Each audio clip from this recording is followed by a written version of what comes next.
네, 어제 구치소에서 보석으로 풀려난 이명박 전 대통령은 자택에서 가족들과 함께 첫날 밤을 보냈습니다.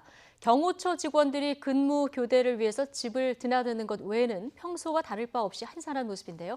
자, 이 시각 이 전 대통령 자택 앞 상황 어떤지 취재기자 연결해서 들어보겠습니다. 자, 김대겸 기자.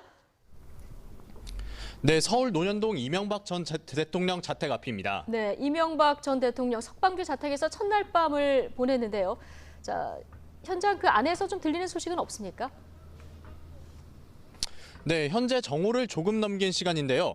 제 뒤로 보시다시피 이 전 대통령 집 주변은 오전 내내 한산한 상태입니다. 제가 이곳에 새벽부터 나와 있었는데요. 경호처 직원 3명과 경찰이 잠깐 드나든 것 외에는 출입이 엄격히 제한되고 있습니다. 이 전 대통령이 퇴임 뒤 구속 전까지 지내던 자택은 지상 3층, 지하 1층 구조로 돼 있습니다. 담벼락이 워낙 높은 데다 창문에는 커튼도 쳐져 있어 내부 분위기도 알기 어려운 상태입니다. 취재진 외에는 오전에 별다른 방문자도 눈에 띄지 않고 있습니다. 다만 정오가 넘어서면서 차량 2대가 드나드는 것을 확인할 수 있었습니다. 서울 강남경찰서는 혹시 모를 상황을 대비해 추가로 의경 1개 소대를 편성해 주변 경비를 강화한 상태입니다. 아침 8시쯤에는 아들 이시영 씨가 탄 것으로 추정되는 차량이 집을 나서는 모습이 포착됐는데 이후 차량이나 사람의 출입은 별달리 보이지 않고 있습니다. 이른 아침에 한 이웃 주민이 자택을 찾아 전복을 갖고 왔다며 전해달라 했지만 안 된다고 해서 발걸음을 돌리기도 했습니다. 오늘 변호인단은 접견 일정을 따로 잡지 않아 이 전 대통령은 가족과 함께 시간을 보낼 것으로 보입니다. 어제 서울 동부구치소 앞에는 이재호 자유한국당 상임 고문과 맹영규 전 행정부 장관, 이동관 전 청와대 홍보수석 등이 마중을 나왔는데요. 차량에 탄 이 전 대통령은 창문을 열고 측근들과 잠시 악수를 나눴습니다. 어제 저녁 최시중 전 방송통신위원장은 뒤늦게 이곳 자택을 찾았지만 이 전 대통령을 만나지 못하고 발걸음을 돌렸습니다. 어젯밤에는 이 전 대통령의 딸과 손자가 탄 차량이 집 밖으로 나오는 모습이 포착됐고 한 시민단체 회원이 이곳 자택 앞에서 석방에 항의하며 밤사이 소란이 일기도 했습니다.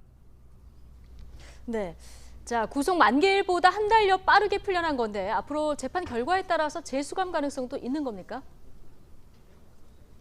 네, 항소심 재판부는 어제 보석을 허가하면서 다음 달 8일 구속 만기로 석방될 경우 이 전 대통령이 오히려 자유로운 불구속 상태가 돼 주거 제한이나 접촉 제한 등을 할 수 없다는 점을 언급했습니다.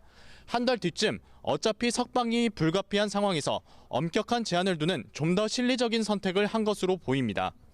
보석 기간 동안 주거지가 논현동 사저로 제한되고 외출과 통신을 비롯해 직계열적과 변호인을 제외한 접견도 엄격히 제한됩니다. 병원 진료를 받을 경우에도 법원의 허가를 받아야 합니다. 다만 대포폰을 사용하거나 김윤옥 여사의 지인이 자택을 찾아올 경우 이를 막을 방법은 없어 실효성이 낮다는 지적도 있습니다. 이 전 대통령은 오는 13일 다음 공판부터 불구속 상태에서 항소심 재판을 받게 되고 내일 오전 중으로 변호인이 접견을 할 예정입니다. 앞서 1심에서 징역 15년의 중형이 선고됐고 2심 재판부가 병보석 사유를 받아들이지 않은 만큼 항소심에서 앞선 구속기간인 349일을 넘는 실형이 선고되게 되면 구치소에 수감될 가능성이 높습니다. 지금까지 서울 논현동 이명박 전 대통령 자택 앞에서 YTN 김대겸입니다.